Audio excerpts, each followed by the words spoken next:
1、2、3，1、2、3，可以没问题。可以，我去试一下。行。我正好去贴上。我正好去贴上。你要用那个话筒吗？对，我们要不要测试一下？好。好。那可能增茂一点，没问题。好，没问题。东还不就在这个范围？大概在哪个范围呢？在这个范围。然后这样到这儿。再近一点。再靠近一点，他会在这里说吗？我觉得我们要看它的限定在哪，对吧？就是说哦。这个能走到这个地方。哦。对，我们是跟肯定不会超过。OK， 那我可以。是不是觉得还是要跟你近一点，就是zoom in的那种感觉？那就得看王老师。因为你这样的话，等于他带了后面的这个屏幕。要带吗？这个后面这个屏幕。但是我想说，如果他走的话，不方便就启动这个，他要跟他那就固定一个位置。另外就是你在后面这样找个线。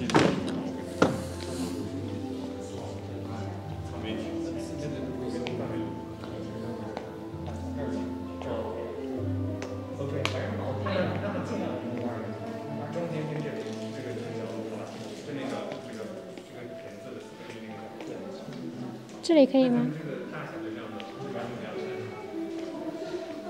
然后我们在这儿。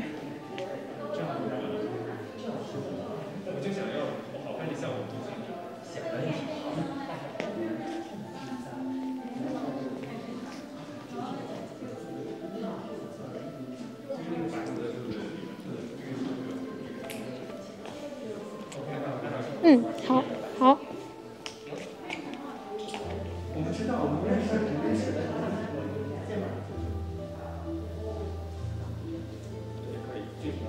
嗯，对，我们可以给你贴一下，在地上贴一下。我来，给你贴吧。然后就直接按照你先站。对，哦，我先站着。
所以这个是他们会，就观众提问的时候才会用。好。是。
王老师，你过来一下，这个他们摄像的需要在那边 take image， 这不能超过这条线，不要超过这条线。这边都可以。啊，可以，我这样看可以看得到。对，这可以，那边就 OK， 也不要太过，这个就 OK 了啊。就是这个区，不好意思啊，这个区域，就这个区域可以 OK 吧，对吧？然后用这个，因为如果坐那儿是肯定不好，就是效果不好，就是站在这儿比较好，站在这儿，哎，站对，站这儿，对。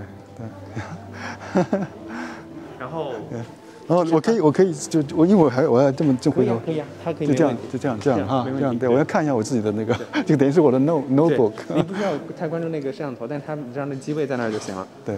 然后这是摄像机声音的，然后这是给这个观众听的。OK。但是我首先会要致辞的时候，我要，因为他们只有2个，所以这个我先用。你放那。我用完之后再跟你们比。OK。Do you want to what about the sound? Was it good?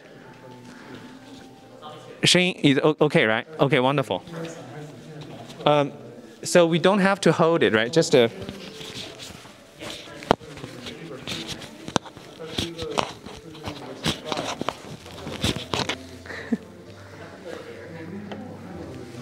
这个怎么？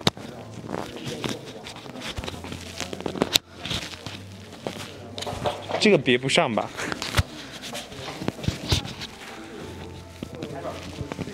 这能别上吗？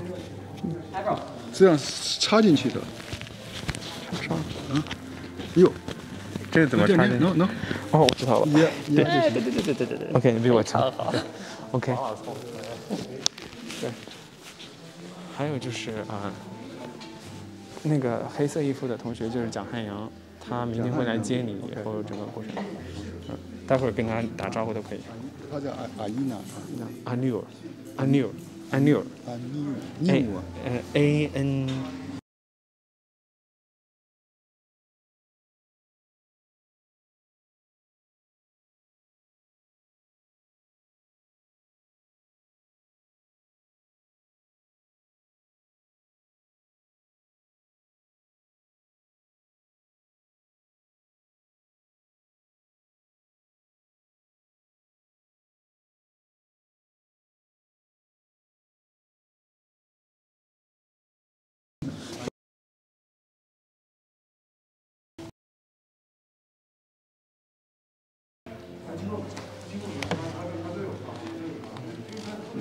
这样就是很少有的。Anur AYNUR 吗？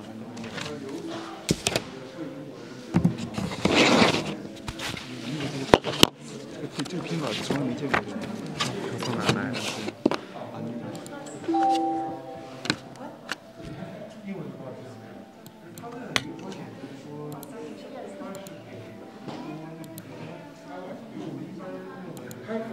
您在讲的过程当中会丢问题，还是说最后面让他们提问？我是在讲当中我就会丢问题。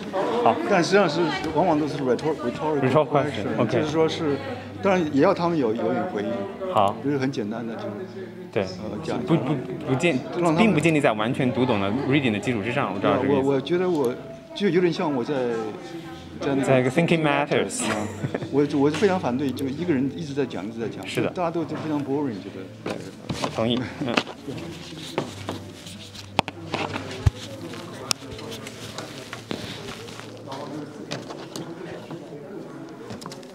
大概讲50分钟。50分钟。不是，就是整个讲，我们是1个半小时嘛，是吧？对，差不多1个半小时，就讲50分钟就行。然后最后完全是回答问题，就是正经的 interaction。啥事？干4分2一样。对，啥事？没有，就是跟您说。可以开始了。您想我们再等4分钟。谁是？那个。让他坐在这儿吧。谁是来了？让他坐这儿吗？对。Hi, Chishan. Do you want to sit here or sit close to Ban? This is okay. It's fine, right? Yeah. Okay. Do you want some coffee or? I'm good. I'm good. 对。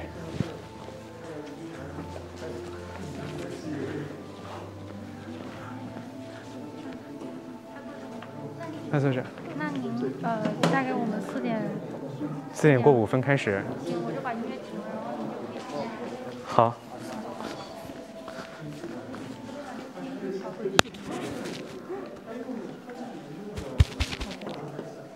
您要贴个这个吗？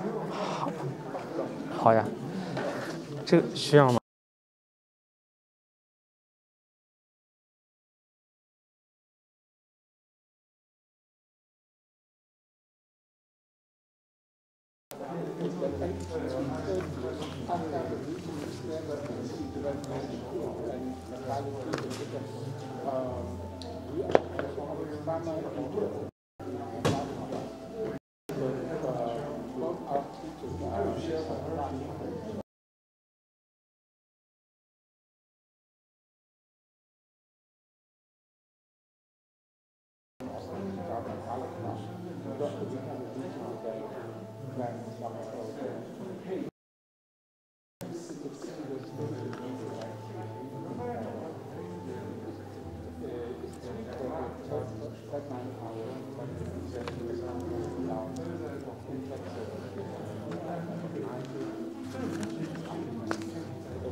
所以就是在你讲的过程当中，如果大家有任何问题，也是可以随时打断你的。可以。我会跟他，我会说。好。或者你跟他们说也。好。跟他们讲一下。随时打断。好。就跟我们上课一样。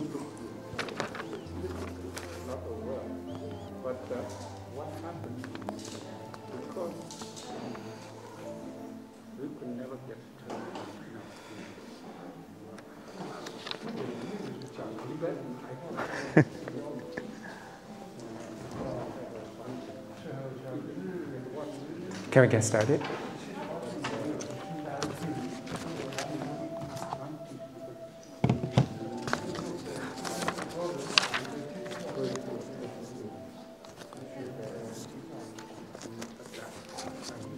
Okay.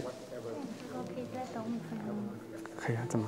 他说好像要再等5分钟。Okay, so we'll wait for another 4 or 5 minutes because our videographer has to set up up there recording. Okay, thank you. 对，然后这个您到时候可能要我帮您就是move slides 嘛，在王老师介绍开始之前。对，我可能就是你看啊，我就是介绍我完之后，我就要 acknowledgement。这个时候就 move slides 对吧？那我帮您。对，你帮我，其他就没有什么要对吧？就没有那个的，因为这个之后。就是有一个您的 slides， 还有一个王老师的 slides， 就是介绍您和王老师的。您不做自我介绍哦？我自我介绍就一下就前面就结束了，所以。那我把这个调换一下。哦，也可以。OK。您就是自我介绍，然后是这个 acknowledgement， 然后就是感受懂了，然后 OK， 最后面才介绍王老师。哦 ，OK， 我知道了，那我调换一个。好。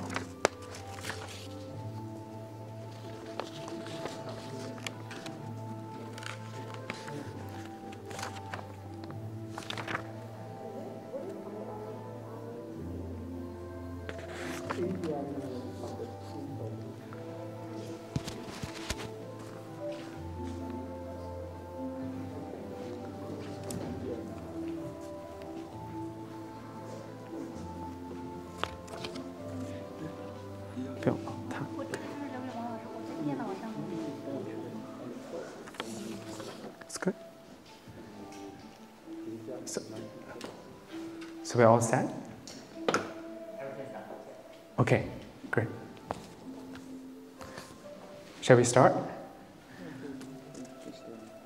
Okay, great. So good afternoon, everyone. Welcome to this year's Ipsum Award Memorial Lecture. My name is Renren Yan, and I'm Assistant Professor of Modern Chinese Popular Culture in Asian Studies.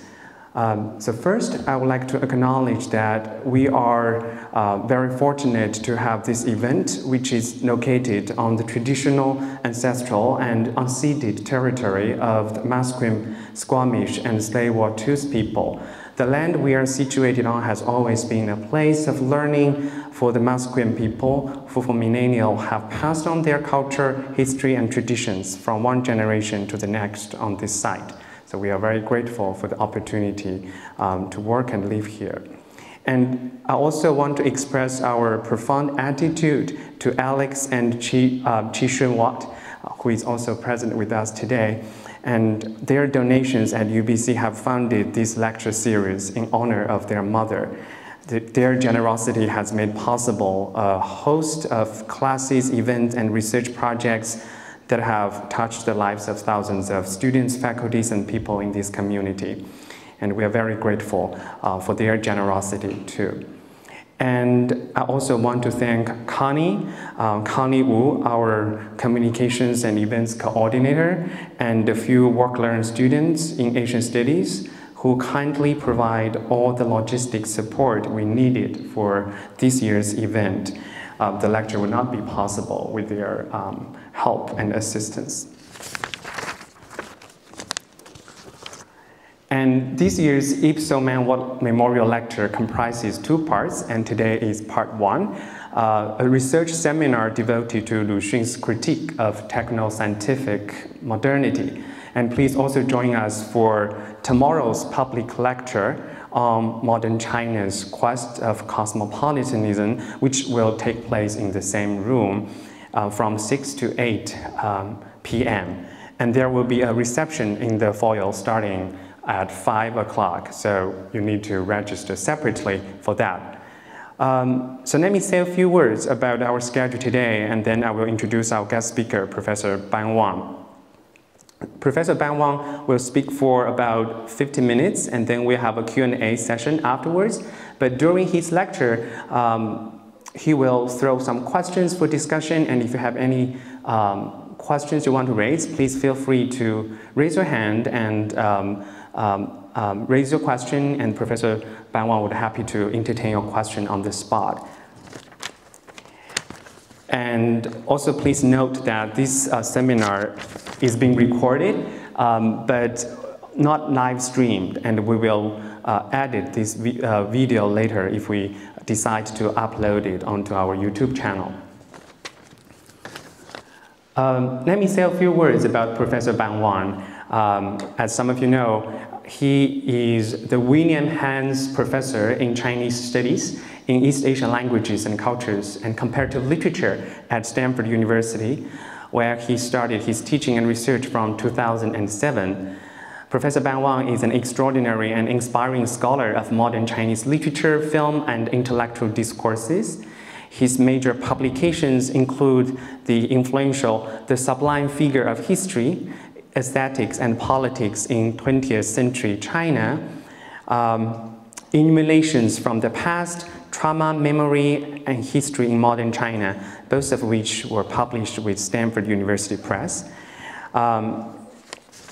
And today, actually, for this particular event, Professor Ban Wang also brings to us his new book, China in the World, Culture, Politics, and World Vision.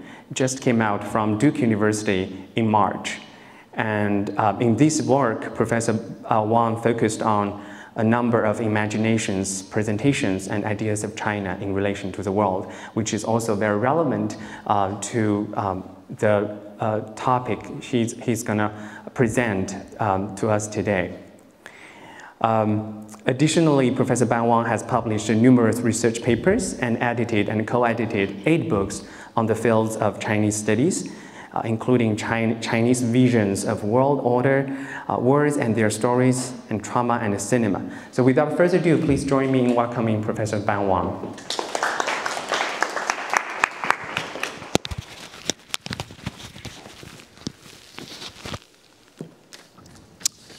Thank you very much. Thank you, Renren, for inviting me.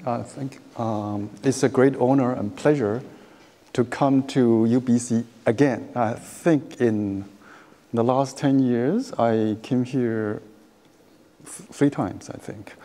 All right.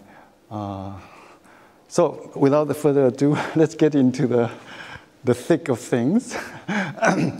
This topic, Lu Xun's critique of science and technology, really came from a class I taught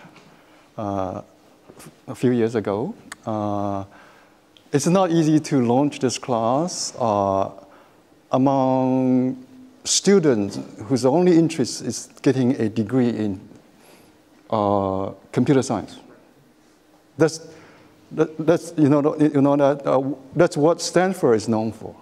The school for training engineering and programmer for Silicon Valley, for Google.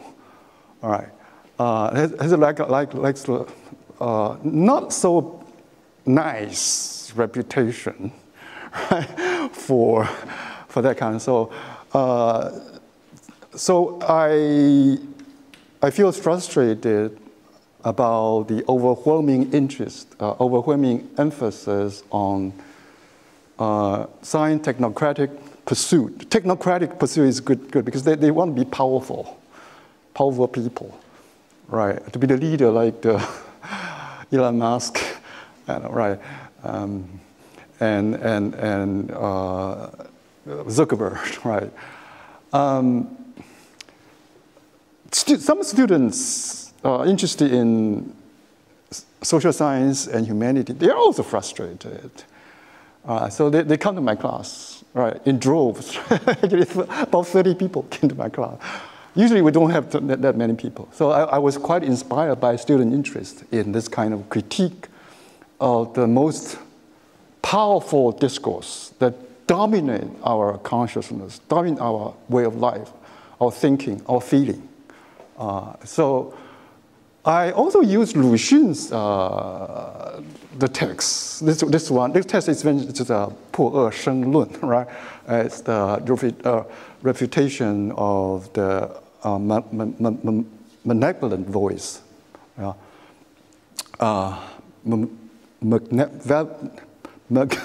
Evil voice. It's like an evil voice. 破恶生论, right? The student actually didn't really get much from this article. Maybe they have too much to read, I guess. It's my mistake, too much to read. But the student attitude and sentiment actually really inspired me to take a second look at this article. And so I wrote an article trying to tease out more significance and meaning from this article and write the one that I attached to this article as Lu Xun's as a mytho-ecological writer. This article written during that class. So we'll see what we can get out of this article. So today our goal is very, very, I would say, modest. Try to see what we can get from this article. From this paper, Lu Xun's paper, written in a long time ago, right? It's in 1907, 1908, very long, when he was in Japan as a medical student. Okay, this one, yeah, he's a medical student. Now, I suppose you have.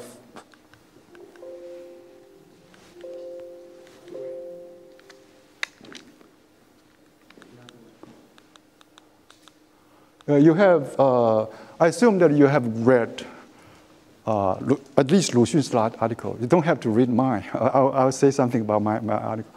But Lu Xun's article seems to, it's called the refutation of malevolent voices. First, we look at the context for his article. There is a personal context. And there is intellectual, the thought, the climate of thought contest. And there is also the historical contest. We'll look at today, and then we will move on to his key idea, is that rid ourselves of the hypocritical gentry, and the superstition may stay. It's very, very strange, paradoxical statement, a claim coming out of Lu Xun. It's very, very strange. But we'll see how we can reconcile this attitude with another aspect of the Lu Xun that we want to rediscover. Okay. Then the whole thing, the whole article actually hinges upon this debate. It's a very, very long debate about the tension between science and culture, science and religion, science and culture. That is the big tension. So let's go on to discuss the context. Now, Lu Xun, actually, you know that he wasn't the kind of person you would think that will defend, so violently defend something like a superstition, right? We can think about what we've learned from Lu Xun. Maybe the first thing you learn about Lu Xun probably is in his preface to his story collection called 呐喊, Call to Arms. And in that story, he begins the whole memory of his writing career, of his own life, by saying that when I was young, I had a very bad memory about what? About his father dying, right? Now, actually, what make his father die, though? Anybody still remember that? Allegedly a quack doctor, right? A quack doctor. What kind of medicine did the quack doctor, charlatan doctor, provide for his dying father?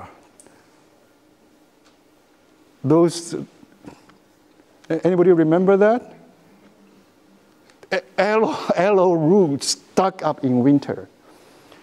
Twin crickets. It's like a sort of a worms, twin cricket insects, right? Twin crickets. And sugar cane are 3 years exposed to frost. How do we know that it's 3 years exposed to the frost? So what does Lu Xun think about that kind of thing, that kind of medicine? It's supposed to save his father's life. Save his father's life. So anybody remember his preface, what he says? It's all like mythical, unreal, unscientific superstition. That's why he said that enough is enough. They killed my father, right? I'm going to go for what? I'll drop all this superstitious, unreal, unscientific medicine and way of thinking, right? I'm going for what? He actually went out of his home to a school to get some kind of education. What kind of education did he actually get? He first went to Nanjing Kuang Lu Xie Yuan, is a coal technology polytechnic, some kind of. He studied physics, and then physics and he heard about hygiene. He even heard about the word hygiene, heard about the words. And then he went to Japan. What did he study in Japan? Anybody? Yes. Anybody? Yeah, Hanyang. Is it Hanyang? Is it right? No, this is yeah. What did he study in Japan? medicine. Medicine. Why? Why medicine? To cure people Yeah, it's a sort of a more scientific medicine, right? Not a traditional Chinese medicine. It's scientific medicine. So science is a good thing to go. It's the way to go, right? Study hygiene. There are lots of memories and texts about how he studied. Like he has his own reminiscence about his study in Japan.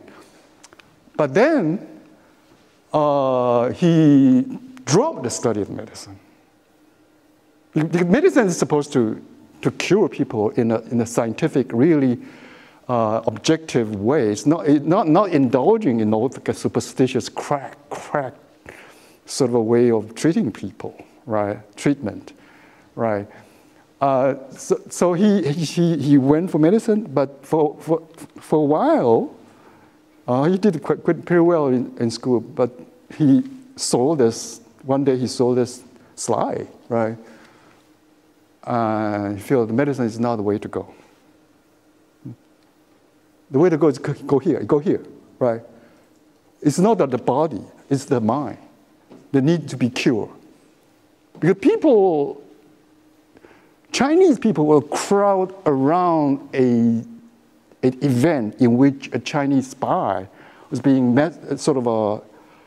beheaded by Japanese soldiers, and they cheer him on. Right? It's like they take a kick out of it.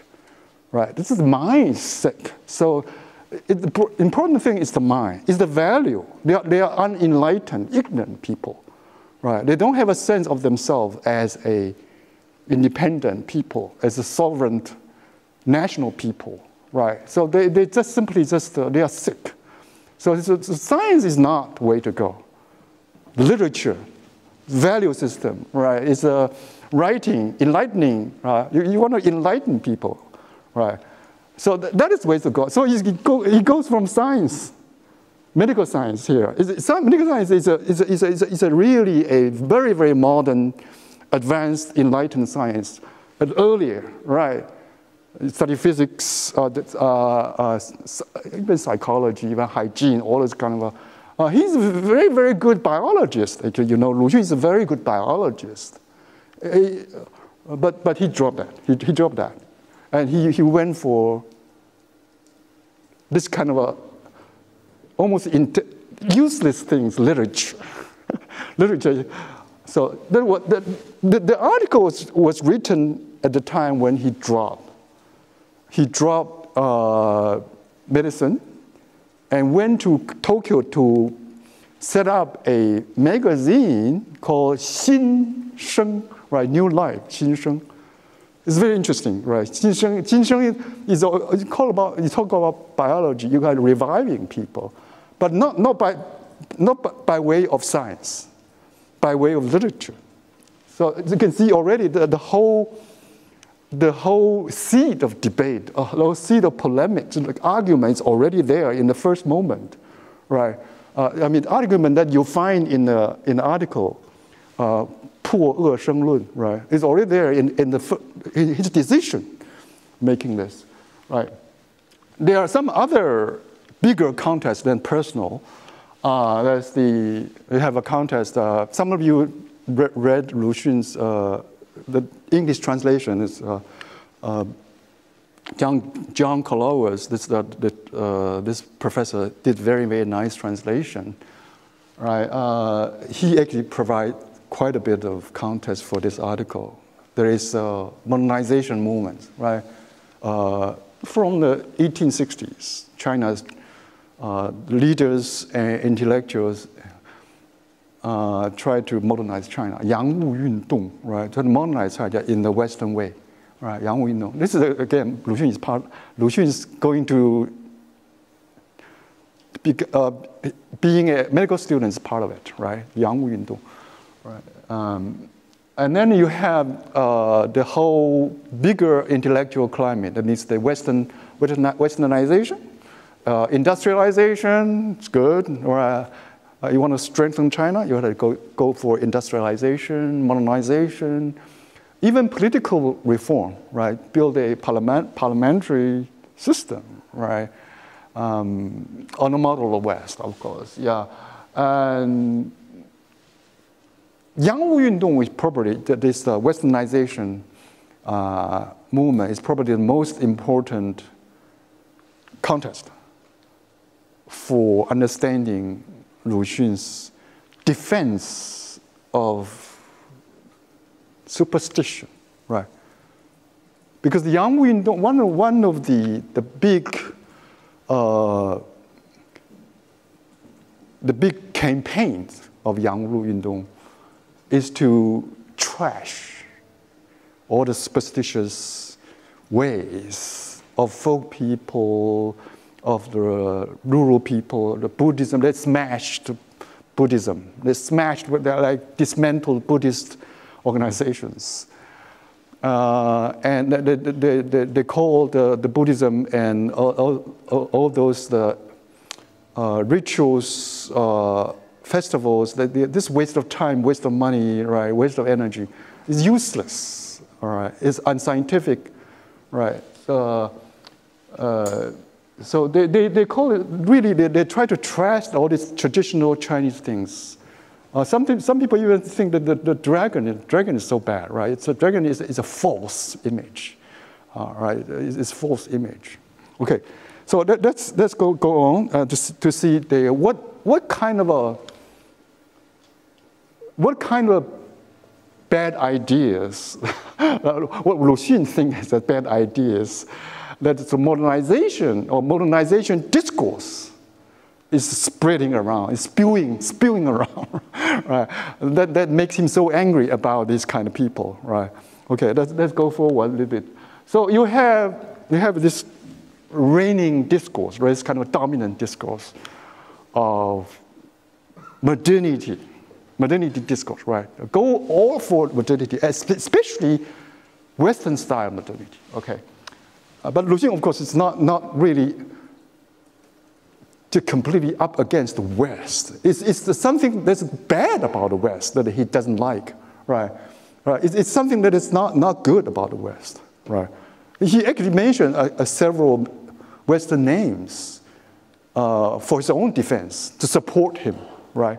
Like Hecker, right? Hecker, right? Hecker, Ernest Haeckel is a biologist, yeah. He shared the same idea. And Tolstoy and other people, right, shared the same idea. So, these are some of the ideas that he's up against. Some of the ideas, right. First is the eradication of religion. Now, you have read the article? Do you have some examples? Lu Xun, when he dropped Chinese medicine, they call Chinese medicine the doctor charlatan. What does he have in mind? Right, charlatan meaning superstitions, right? He has in mind, well, these are irrational, right? So, irrational, unscientific, against biological research or findings or biological truth, right? How can a twin crickets, like insects, twin crickets save my father, right? This sounds really weird, right? It's fantastic, unreal, right? So he has his reason against that. That's scientific reason, or you call it scientific rationality, right? So here are some of the things that we might list, some of the crimes, some of the sort of crimes of evil voices of modernity, right? First is eradication of religion. Anybody will chime in for some more specific instances?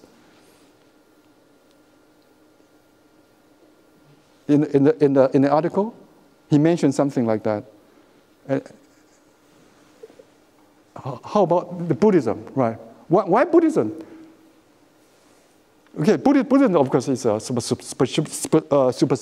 superstitious belief, right? Okay, for those science people, right? This is superstitious.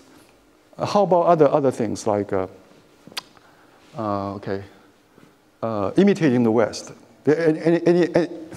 Any examples of imitating the West? Women. There's this example about women. Whatever comes from the West, it's good. So women should sort of dress up like have girdles, have corset to control their body, right? That's good way. That's good way. They actually promote as kind of a blind imitation of Western lifestyle, right? Without thinking about why you want to do that. You want to do that, right? Why you want to do that, right? Because the West is strong. The West defeat us. Western powers defeated us, right? We have to imitate everything, right? It's like a blind. This is very strong in Lu Xun, right? He has this 假洋鬼子, they had this term, imitation foreign devil, right? He's in RQ 正传, imitation foreign devil. He's really disgusted with this kind of imitated parroting. It's not just imitate, you parrot it without knowing what's going on, right? Without knowing the substance of it, right? It's a parrot, right? So there's an imitation of West that he's really frustrated about.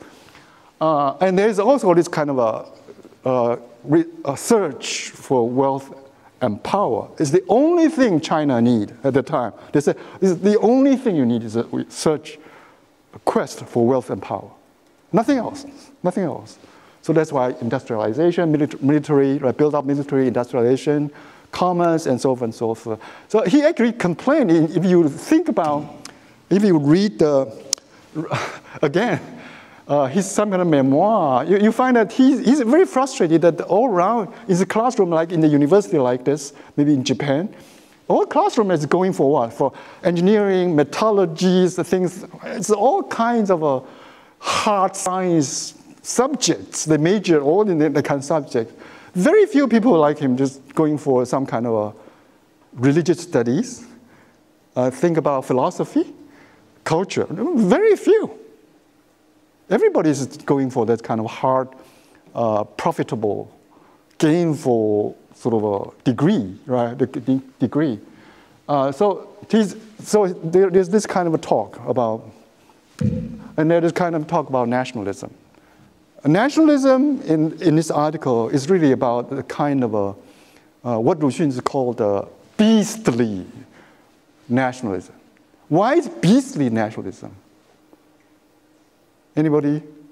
He actually links this beastly nationalism with the Russian sort of imperial attitude at the time, imperial expansionism at the time, right? More power, more weapons, and you can occupy the territory. Because this is right at the moment of the Russian-Japanese War, right? Russian-Japanese War is taking place in China, and nobody care about when the Chinese working for Russia is being beheaded by Japan. Nobody care about that. It's happening in your own territory. You don't care about that, right? This is really sick. It's really sick, right?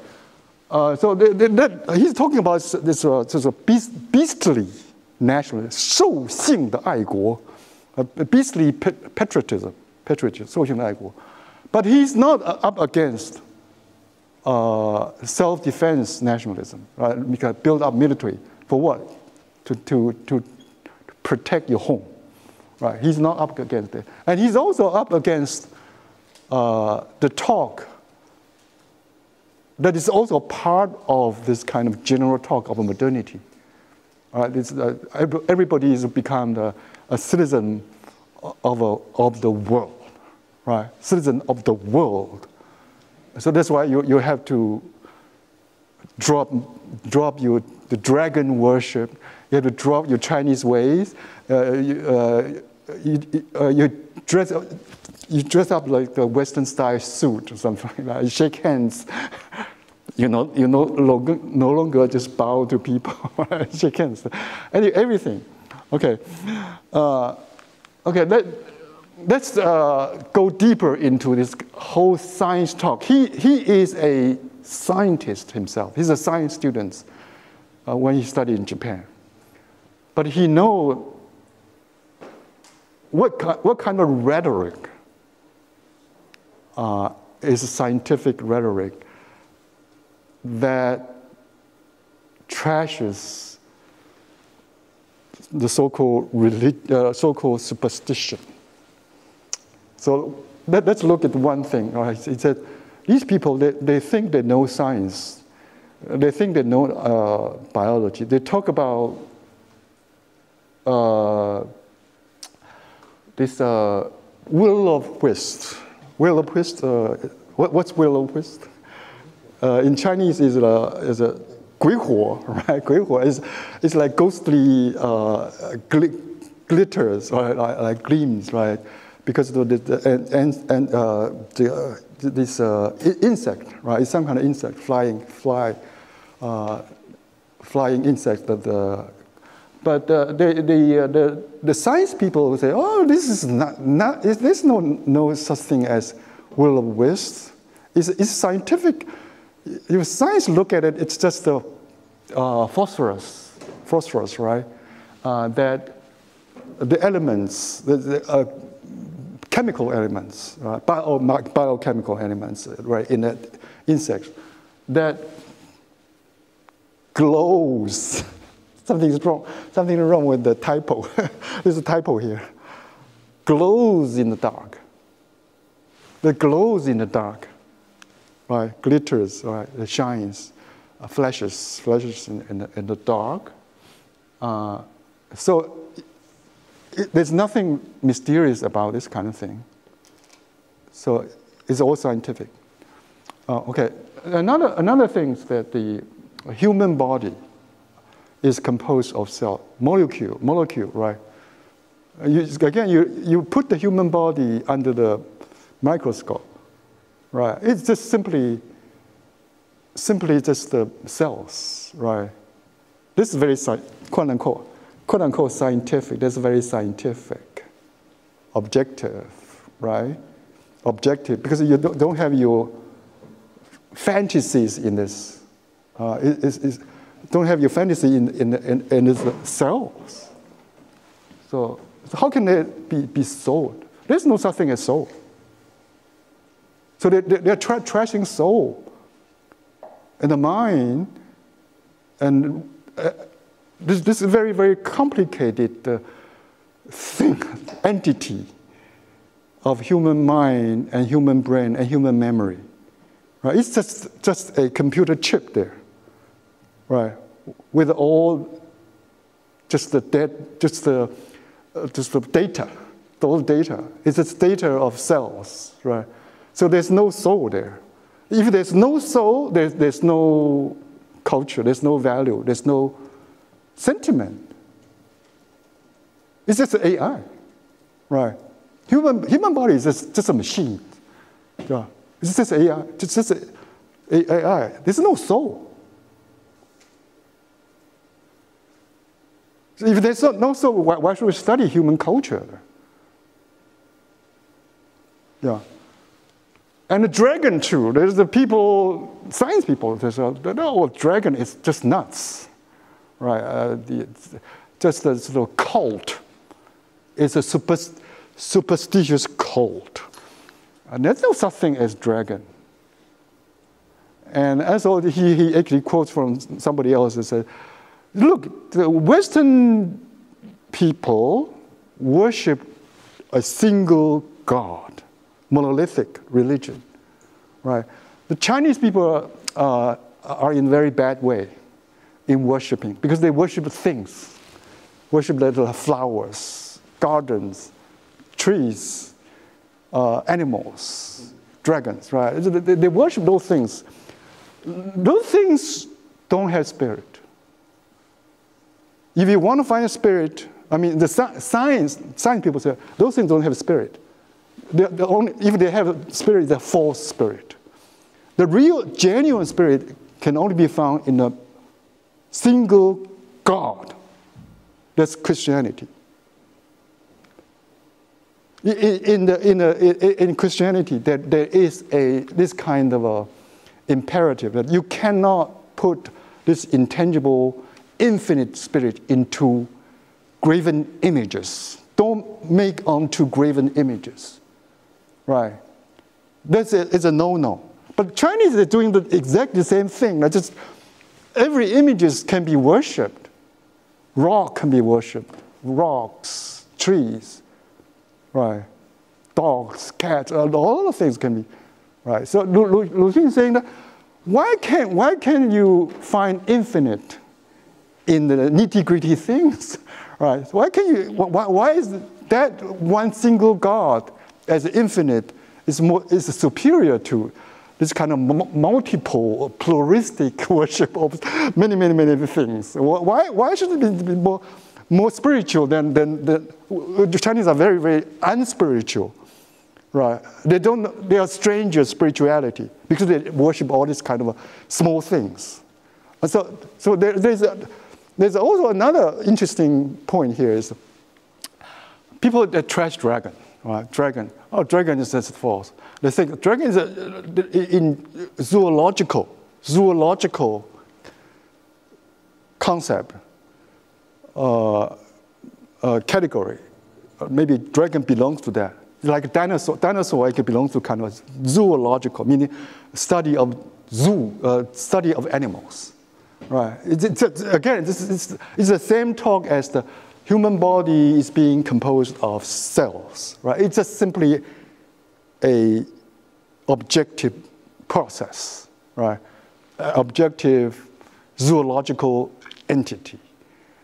But dragon, for the Chinese nation and Chinese people, have been there for thousands of years. They don't see that. Why it matters so much? Why it matters so much? It's not because it's zoological, right? Those people just simply missed the way the dragon matters so much to people over the generations, over the long haul, right? Okay, so he's really very much against that, yeah. And another one, another thing that people, the so-called science people, trash is the common practice, the customs, rituals, connected with Buddhism or connected with some kind of a local folk practice, folk customs like festival of gods, parades of gods, 赛会, right? You have festivals, you have parade of gods. Now, why for Lu Xun, why is it important to defend those things? Why is it important to defend dragon? Why is it important to defend Buddhism? Why is it important to defend those the 赛会, like the festivities and parades of gods, even 在龙舟, right? There's kind of all kinds of festival events that people participate in. Why is it so important, right? Anybody would like to venture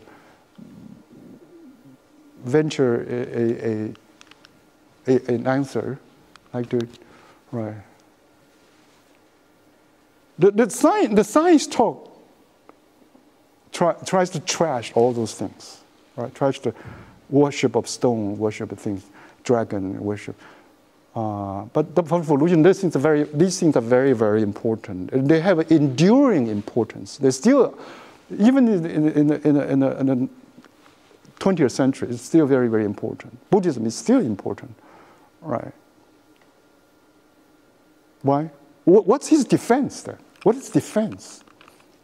How do you answer back? How does he answer back to those scientific sort of a dismissal, right, of these kind of religious modes of thinking and feeling and practice, religious modes of thinking, feeling, and living your life? How does he answer back to those attacks? Why do we need? Anybody? Yeah, He thinks, he says, the honest people who have labored throughout the entire year, like the common people, peasants, they're doing these kind of festivals for seeking a form of spiritual sustenance. Spiritual sustenance. That's one thing. Another thing I'm thinking, I'm reading from his article, is also he emphasizes the practical function of those religious festivals because it will give a due rest to their yearly labored body. So eventually they can obtain a respite for mind and body in anticipation of beginning work anew. So there are some practical functionalities of this. It seems that when he talk about practical function, it's like our recreational. All these things are recreational. It's like go to the gym, you exercise, and you come back to go back to your work, right? It's recreational. It's just relaxing practice. It's like doing when we do transcendental meditation. I think about this transcendental meditation. Feels like religious practice, but your purpose is not try to get to the infinite. Because when you say practical, it means that it's not quite spiritual, right? Right? You see here? I know. I did transcendental meditation before. I saw that backyard here is very good for transcendental meditation. But a lot of people just do that just for this kind of relaxation purpose, in order to get back to your rut of work. Get back quickly to your rut of work. It's still not the real purpose of what Luxin is talking about. Right? It's not spirituality. It's not. Right? But there's the word there are some phrases about what motivates these people to continue to do this kind of, engage in this kind of activity, religious activity, right? What motivates? There's a need to uplift themselves, right? To improve themselves. Improve themselves in what way? Spiritual substance. Can you actually explain what does this spiritual sort of a substance mean? Are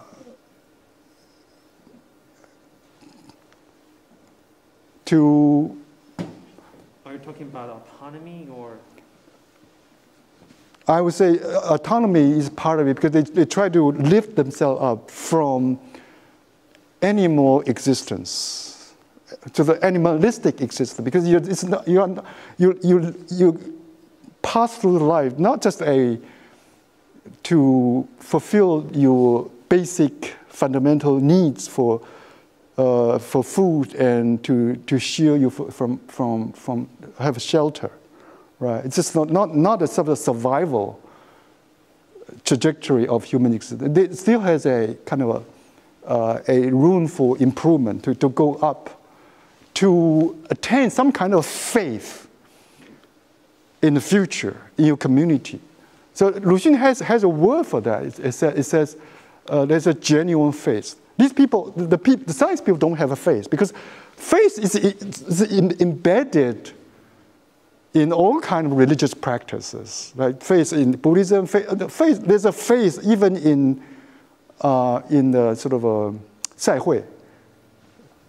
Even in 赛会, it's like sort of ritual practice, because you believe that the community will continue, will not be destroyed by earthquake or something, right?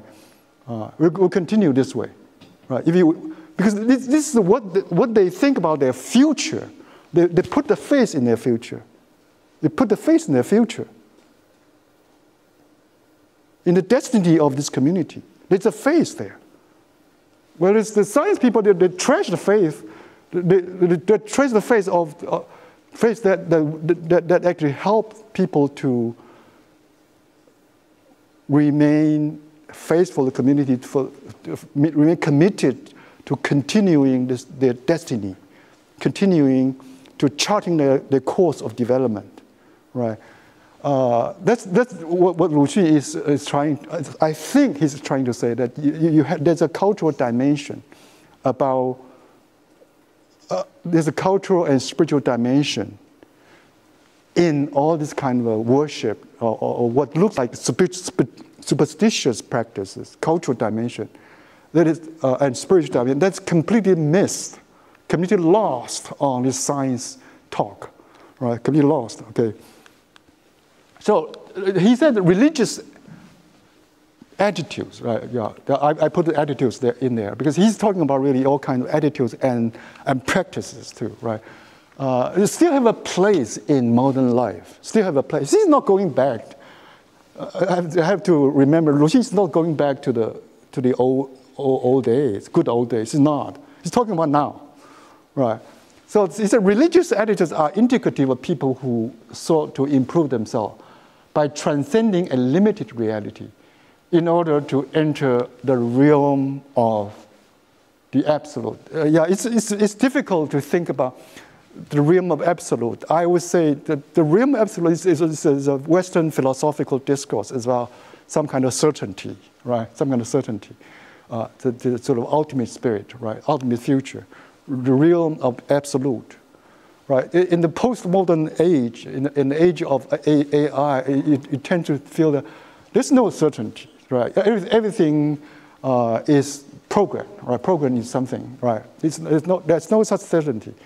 But Lu Xun, in that kind of thing, is trying to say you need to have some kind of a faith, some kind of reliance on some more steady realm that is the absolute, right? Okay. And another very, very interesting point that Lu Xun, with which Lu Xun answered back to those science attackers that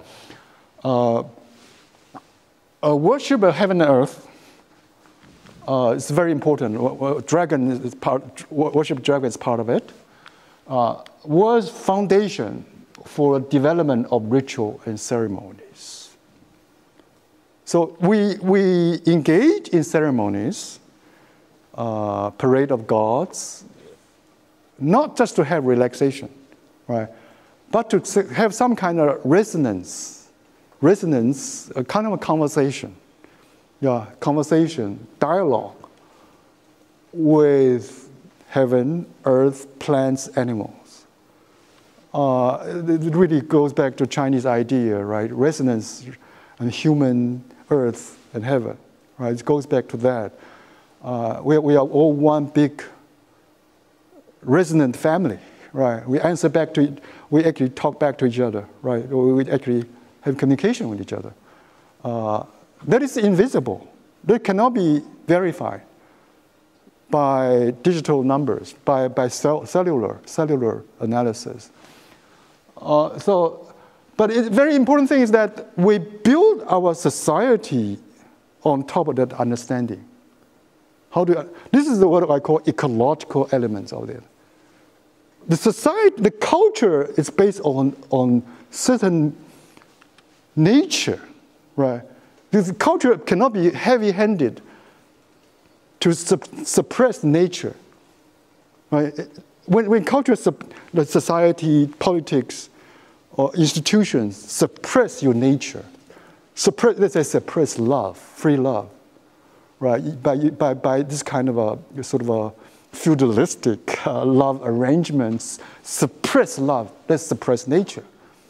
That culture is going in the wrong way. The culture is fraud, is problematic, right? It's cut off from nature. And the language should also resonate with nature, right? So Lu Xun has spent a lot of time talking about the language, talking about the language level. That's why he called all this evil chorus. The whole science talk is an evil, malevolent voices. These voices are cut off from nature.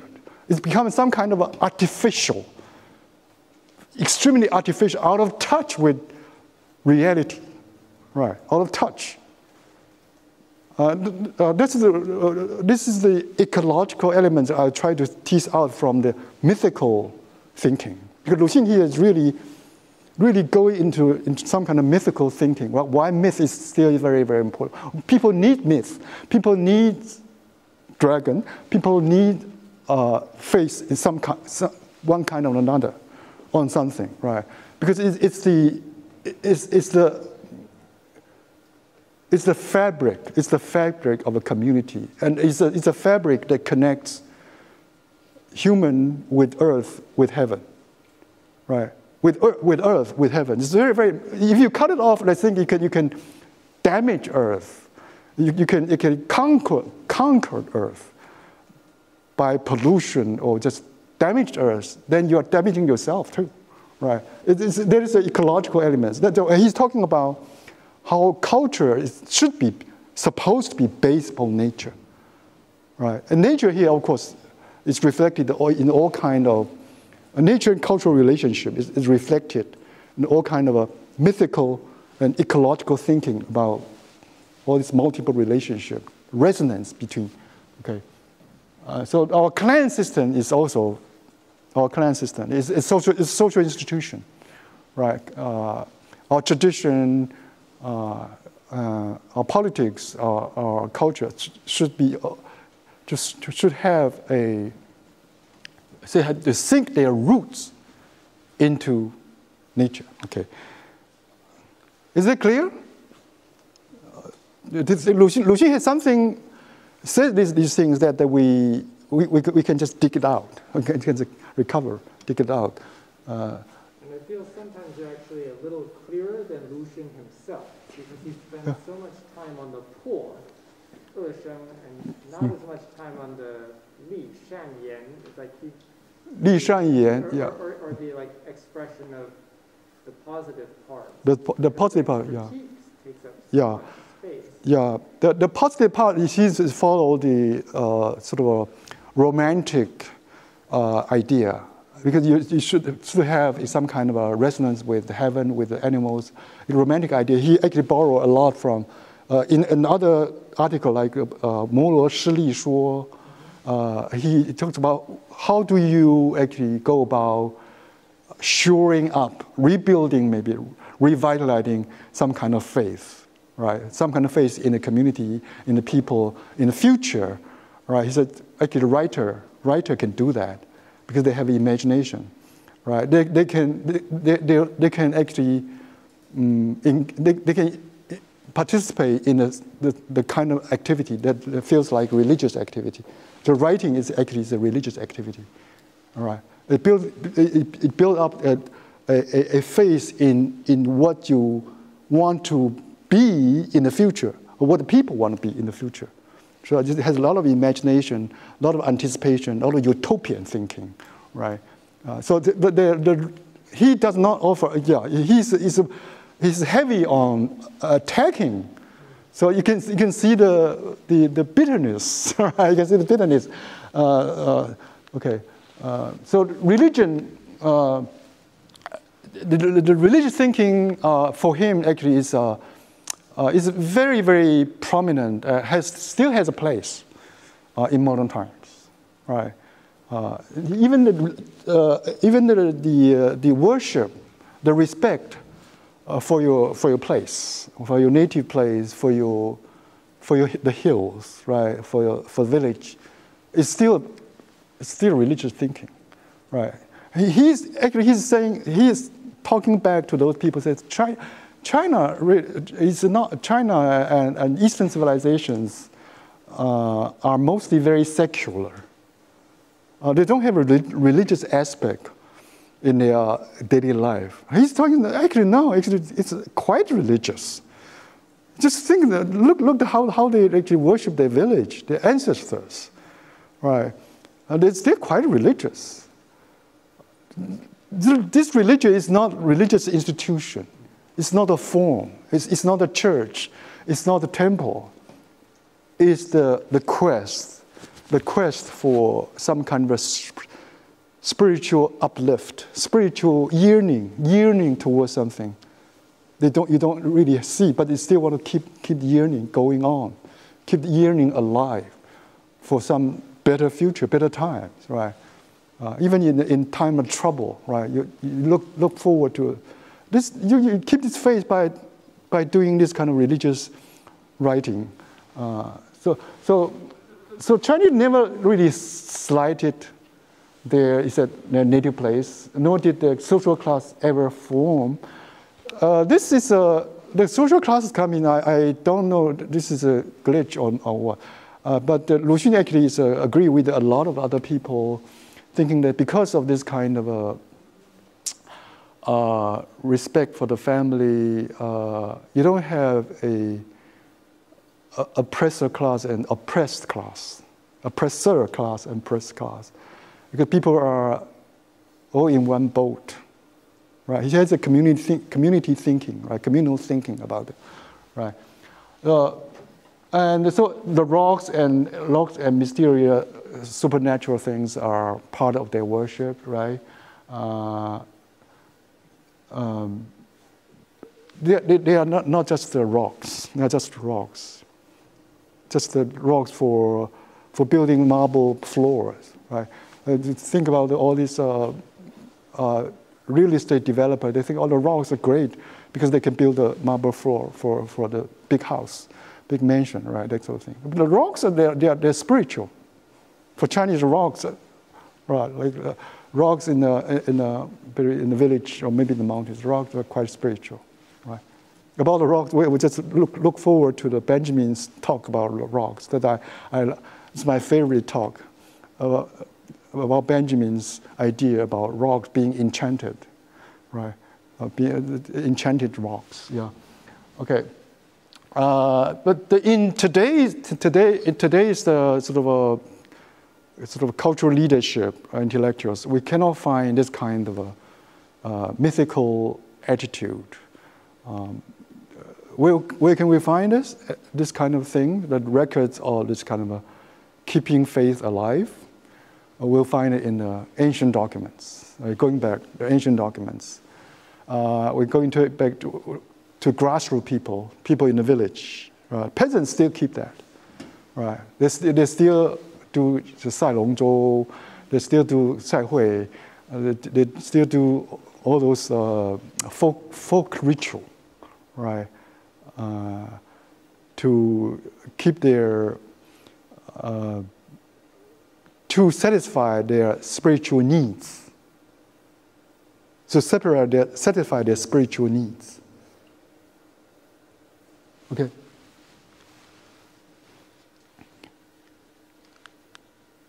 Okay. Here we can sum up Lu Xun's talk about spirituality. Is that people have this kind of metaphysical and spiritual need because they want to improve, they want to transcend. They don't want to be just an animal, just a mere animal living a survival. Just a mere survival is not good enough. Mere survival, right? Have enough to eat, right? Have enough shelter over you. That's not enough. They want to build up. They want to improve. They want to transcend, and they want to do it by keeping a harmonious relationship with nature. And so every nature thing, everything's objects, myriad things in the world seem to be shot through with some meaning, right? Enchanted, has some kind of aesthetic appeal, aesthetic, enchanted object.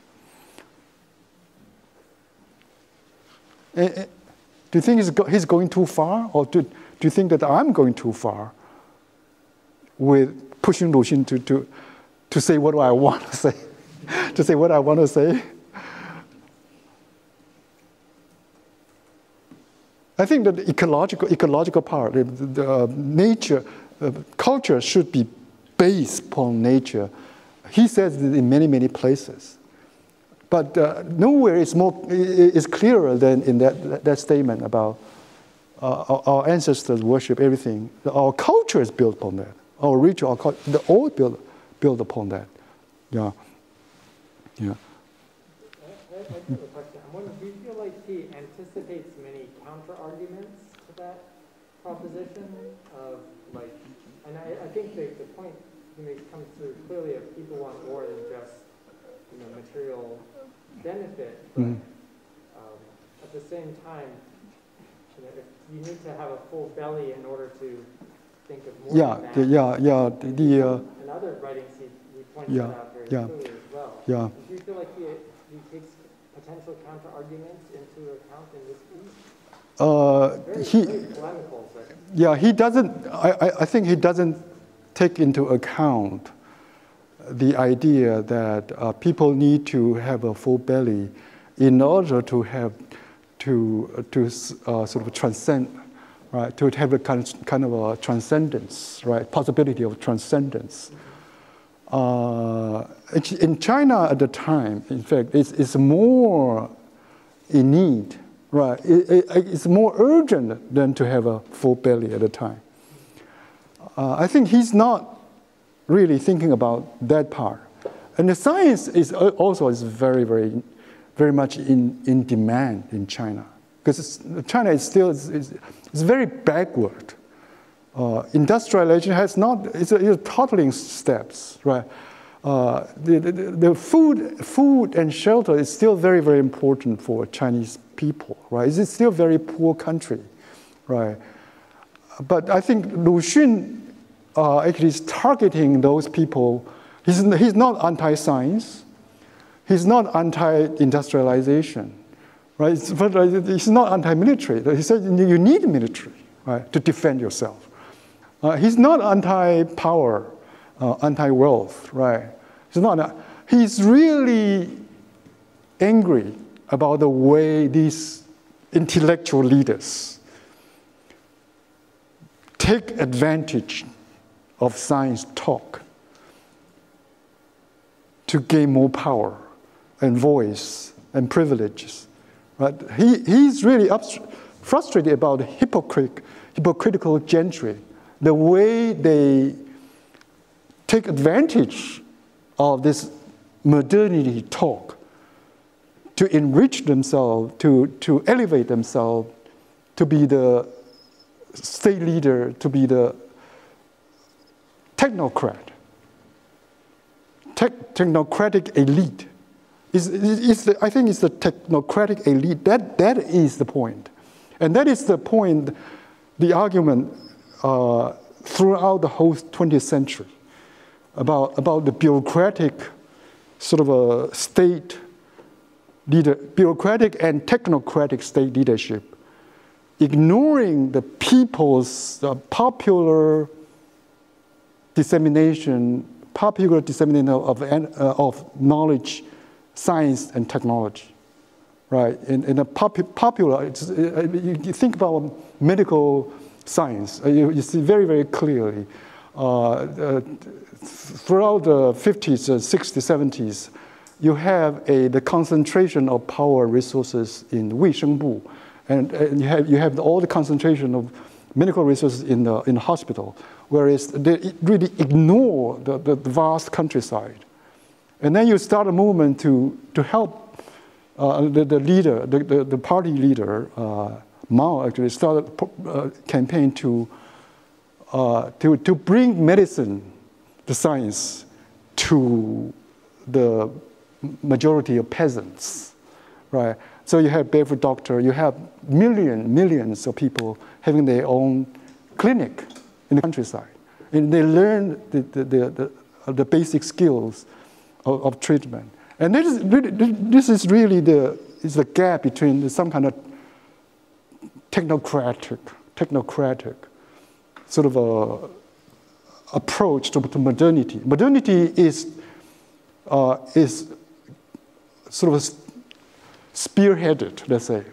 The whole modern development is spearheaded by these wise men of science. And they take leadership. Wise men like Elon Musk or Zuckerberg, right? The whole modernity depends on these people.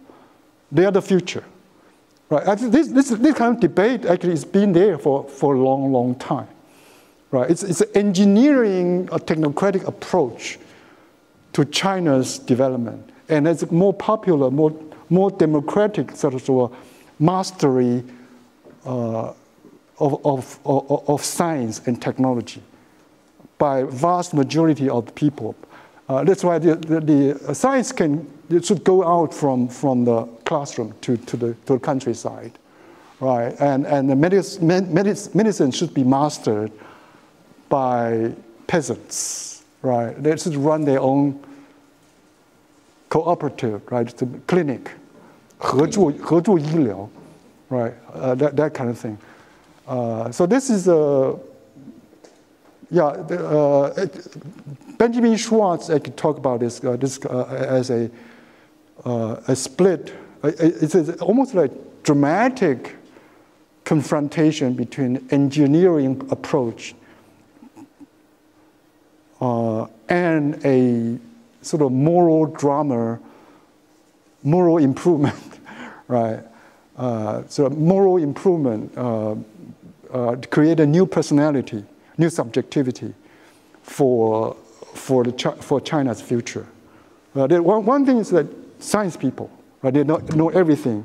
Science people, technocrat, they take leadership, they make decisions. But on the other hand, it's the people on the ground, right? They try to master science. They try to master science. They also try to improve themselves, morally improve themselves, become a new person, new subjectivity, right? So this is kind of almost a melodramatic. It really comes to a head during the Cultural Revolution.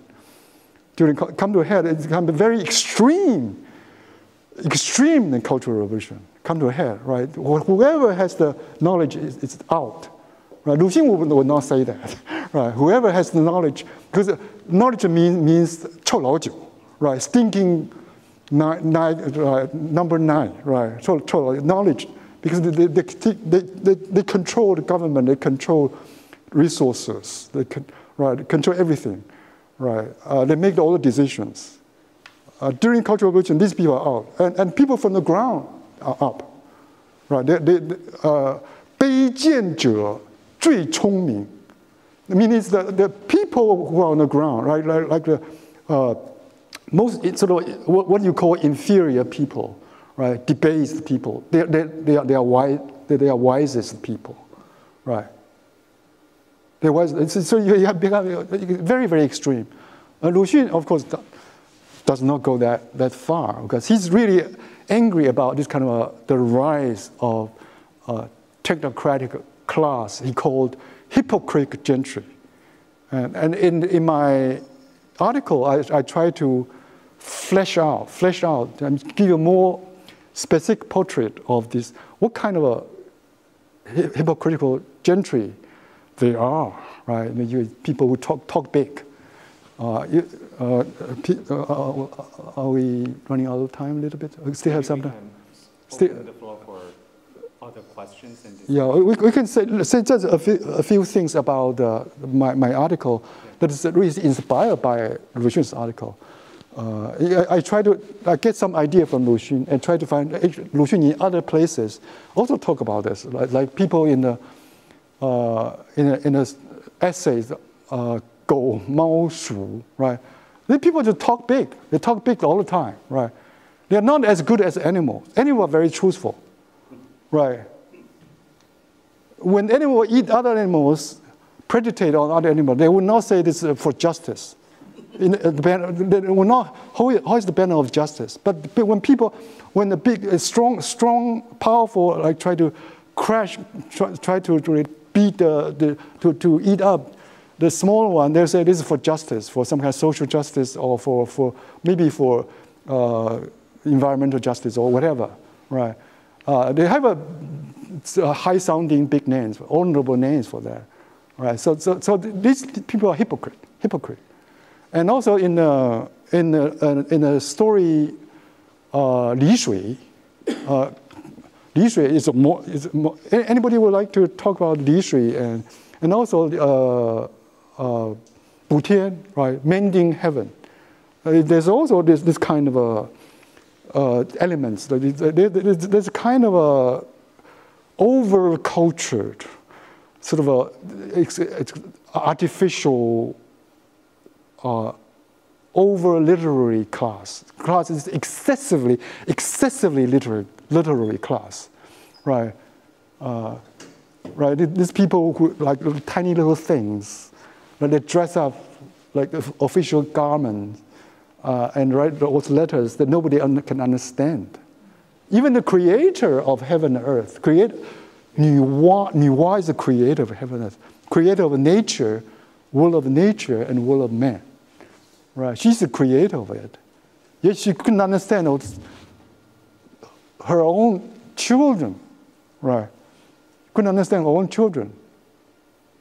And her attempt to repair heaven It's sabotage. It's being criticized by these people. That's mending heaven story. And the Yishui is more interesting. Yishui, again, Yishui is curtailing the flood, right? 大禹治水. Right? You can see that all people who congregate, this is the high, mighty people, intellectuals, mostly intellectuals, and scientists. You have scientists, you have what? You have even food scientists. Even food scientists. It's very, very science fiction, right? Food scientists. You have geologists. You have philologists. Philologists trying to find out the words, the roots of the words. They just talk empty talk there, in an island, surrounded by a flood. Where people are suffering from. They talk about this flood as if this is a wonderful event, right? They're supposed to. The government is supposed to control the flood, right? But they send that all this 大员, this like big official, right? Entourage, and go to the mountain, go to the island. The island is a science center. It's really a science center, but they are not doing any science to stop the flood. They are doing only self-indulgent. It's kind of it's a privilege, like, to promote his own career, fame, money, things like that. Egoistic science. They boost the ego. It's like a hypocrite gentry. Inflate their ego, right? To make them more famous, to strengthen their authority. Because I'm the authority. How anybody can contradict me? I'm the authority here, right? But they don't even look at the flood. Don't look at the flood.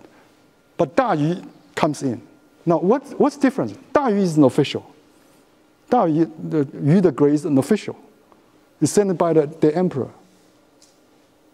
He does something very, very different, right?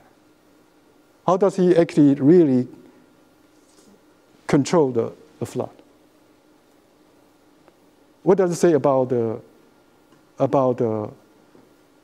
His approach is more ecological, I guess. Yeah, ecological, but in comparison with technocratic approach. His father actually takes a technocratic approach. It's trying to have rules, try to contain. Because he actually inherits that kind of a contain the flood, to build a dam here, build a dam there, contain. It's old ways. It's entrenched old ways of containing flood. Build a dam. But 大禹 actually is, he tried to he departs from his father's way. His father is kicked out because of his failure, right? But he departs from his father, and it gets criticized because he's not following the established way. The criticism actually comes from the technocratic quarter, from that quarter, because you don't follow the established authoritative way. That's subversive. That's rebellion. That's rebellion. But he departs from the technocratic way, his father, authoritative way, his father. He goes among the peasants. Grassroots way. This is a grassroots way.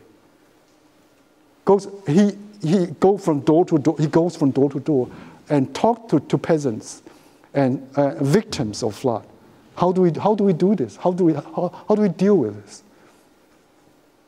And he finds a new way by walking through the mountains, talking to people, and said, rechanneling. We had to dig new rivers, stream to rechannel flood. That is the grassroots democratic way, rooted in the people, right? The wisdom comes from the people on the ground, peasants, right? From peasants, they know best, right? And when he goes back to the capital, welcome back as a hero of controlling fly, he walks in like a peasant. He walks into like not an official, it's like a peasant. Barefooted, walks in. Right. It's a swarthy face because it's in the sun all the time. Right. Outdoors all the time. It's like a laborer. It's like a low-down laborer. There's a kind of whole tradition of 联系群众, in touch with the peasants, right?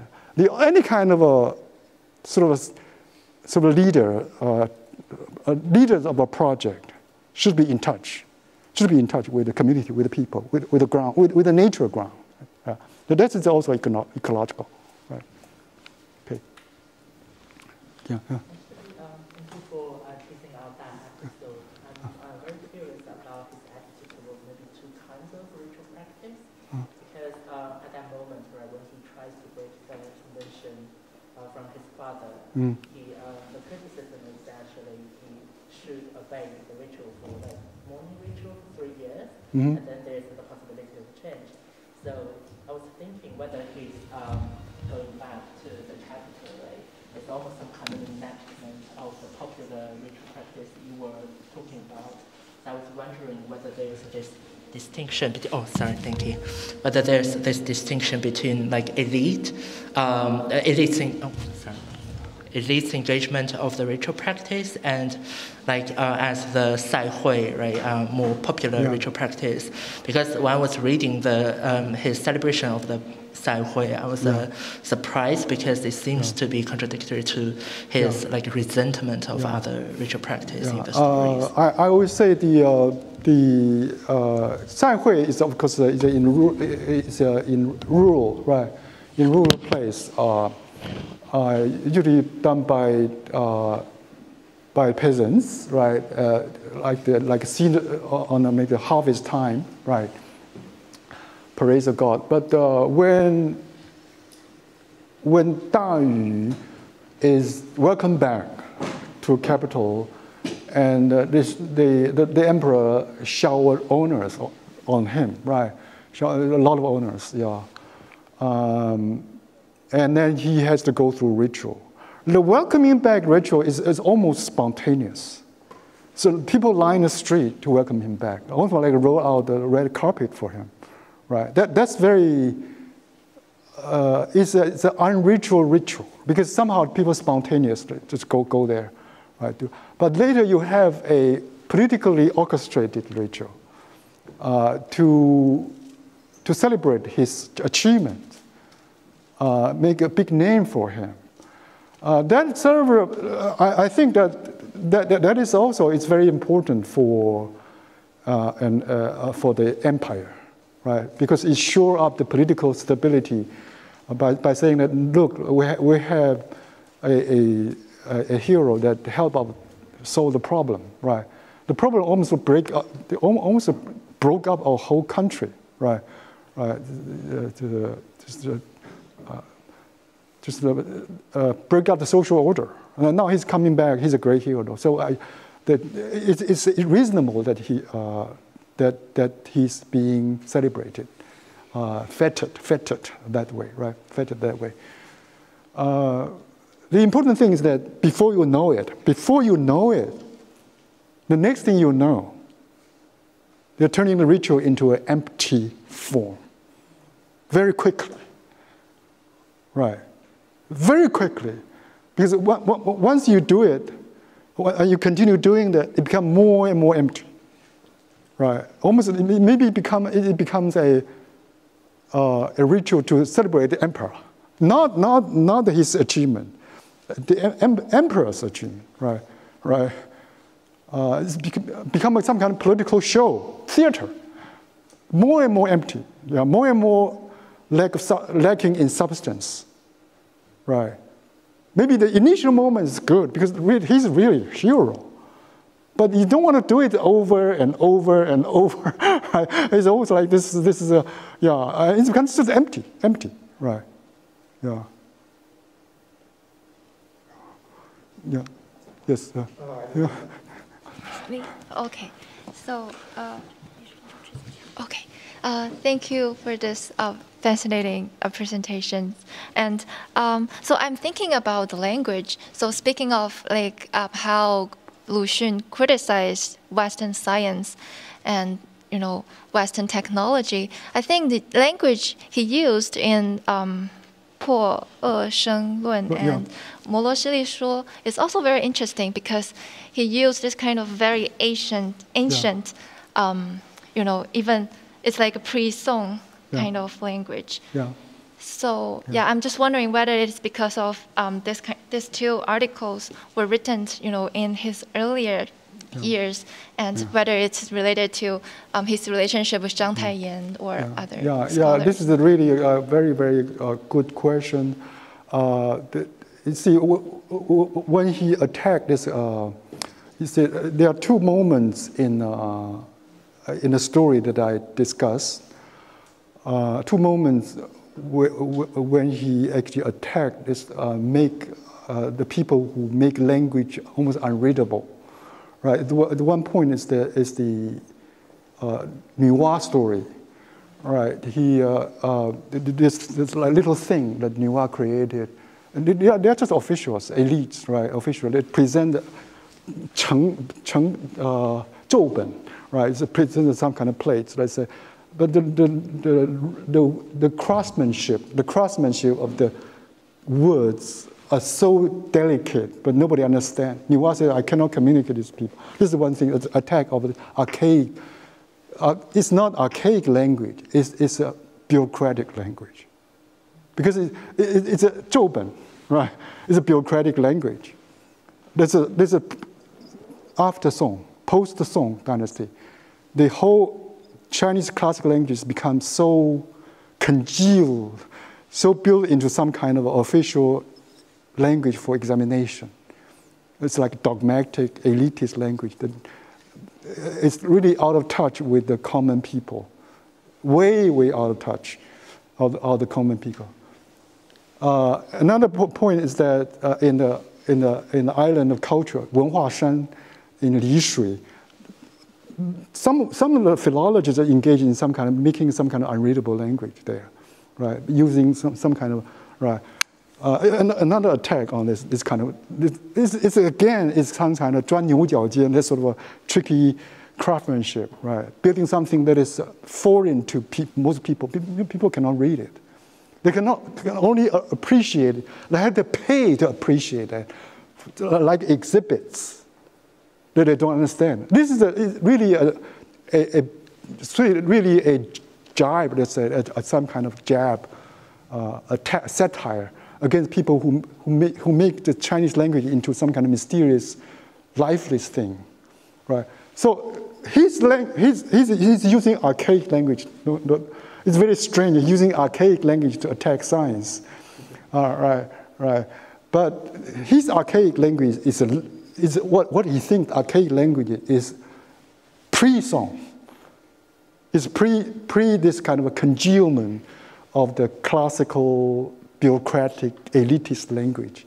That's after Song dynasty. That's Wang Hui has an article talk about it. I read it. I got it from Wang Hui.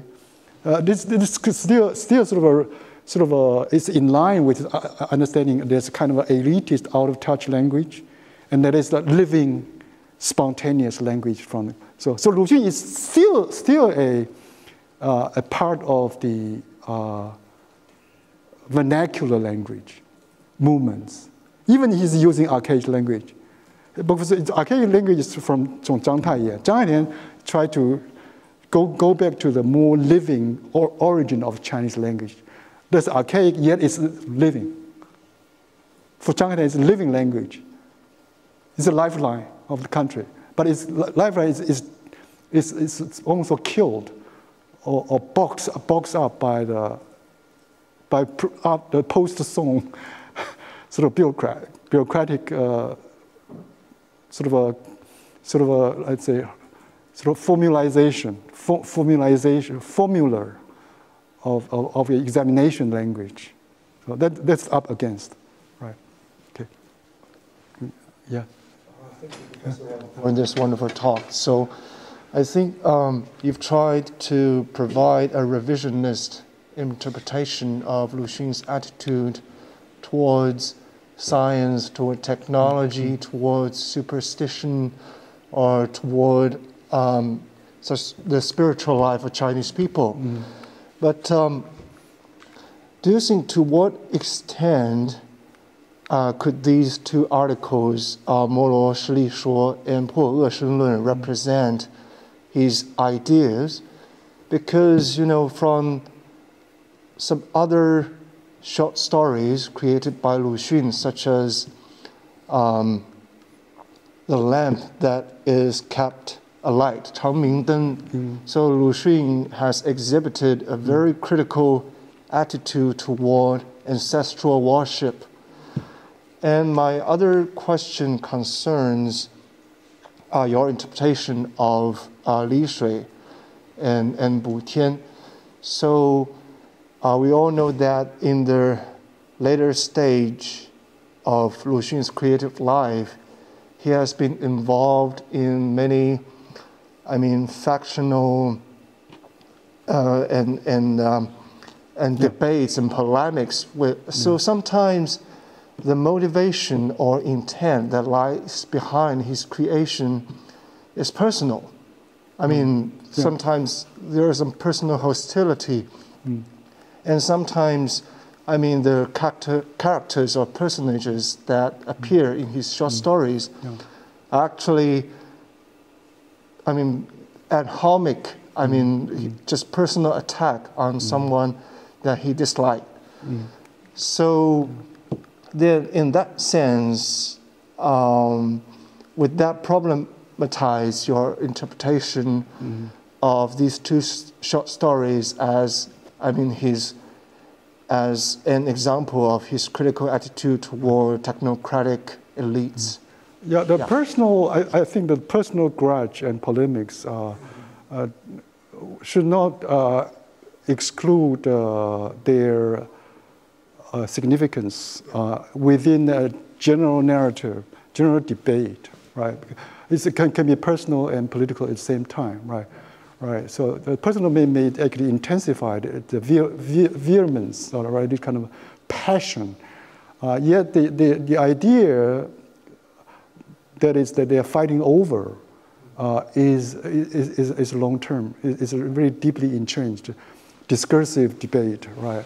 It lasts whole century. It's even lasts to 21st century, the AI era, right? You really have this kind of people who really doing this kind of science for their own power, right? For their own power, their own fame, and people who are doing science for the benefit of society, right? This is based ongoing, so it does not should not sort of prevent us from teasing out the big issues from the personal grudge. We cannot just psychologizing the issue, right? So, this is just personal, right? We have to actually make it intellectual issue, big questions, big modernity questions, right? Okay. Another thing about revision, I think, of course, I'm a revisionist. Because Lu Xun is not aware that how important what he said is so important, right? Because he's simply just he actually maybe he just makes those very, very interesting remarks and then just go on, just go on, right? But from 21st century, it seems that it's really, really, really interesting. This whole idea about religion, right? Well, in 21st century is the age of AI. We have a rise of religion everywhere, the rise of religious sentiment everywhere, right? Right. So why is this, right? Why is this, right? What is lacking in the modernity, right? What is lacking? What is going not quite right, at least, in a sort of technocratic narrative of modernity? What is wrong with that, right? The other side is, of course, this religious way of thinking. That dimension in modernity is completely suppressed. Lu Xun himself may also really repress that, right? When he talked about all this false image, false image, right? All this Chinese medicine, Chinese way of false. But at some moment, there's still something good about this, something important, something significant about his religious attitude and way of life and belief. Yeah.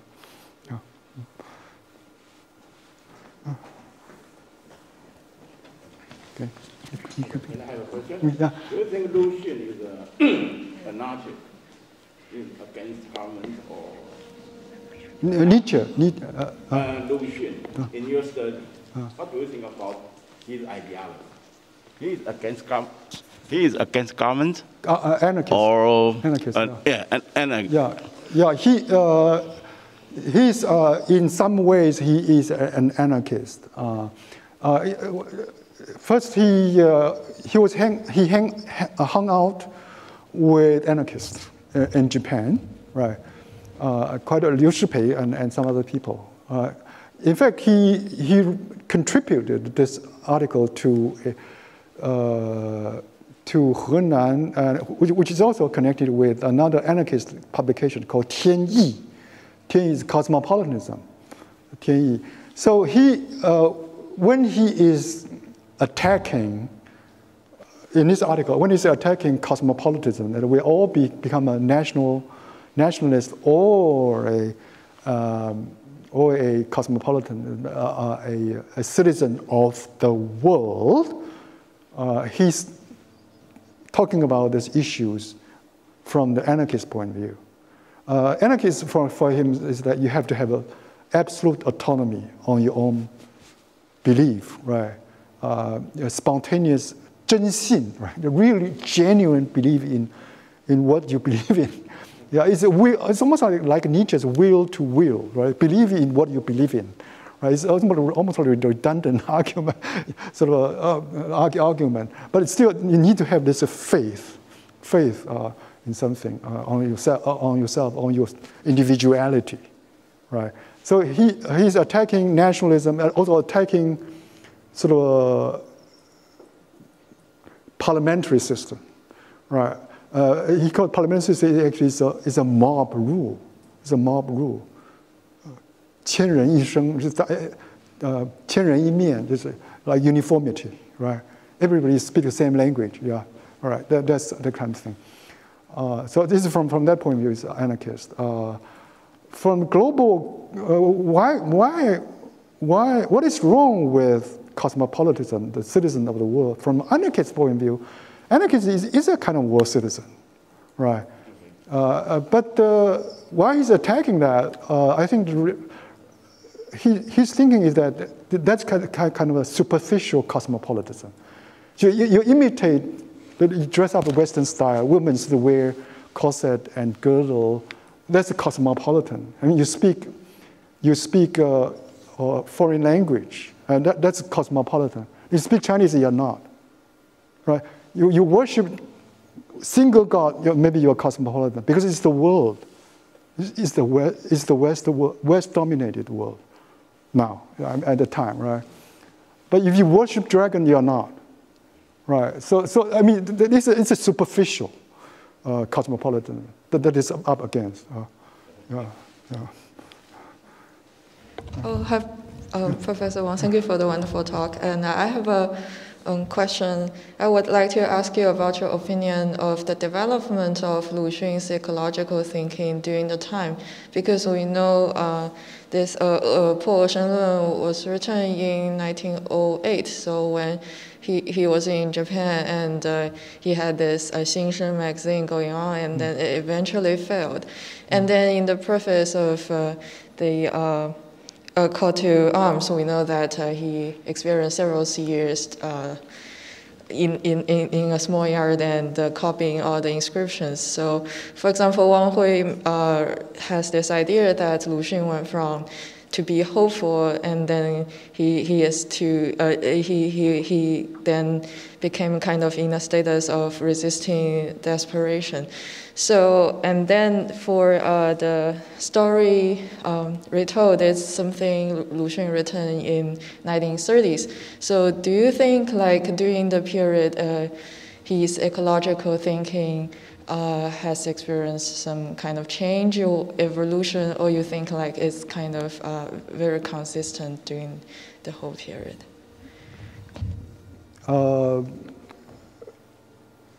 This is very, very difficult questions. Yeah, the ecological elements that I find in this article and Muro Shlishuo and more earlier articles written in Japan, right? There are quite a few, because it's so much under the shadow of Romanticism, right? So even the language uses the trees, heaven, earth, moon, sun all the time, right? He takes on a romantic language. I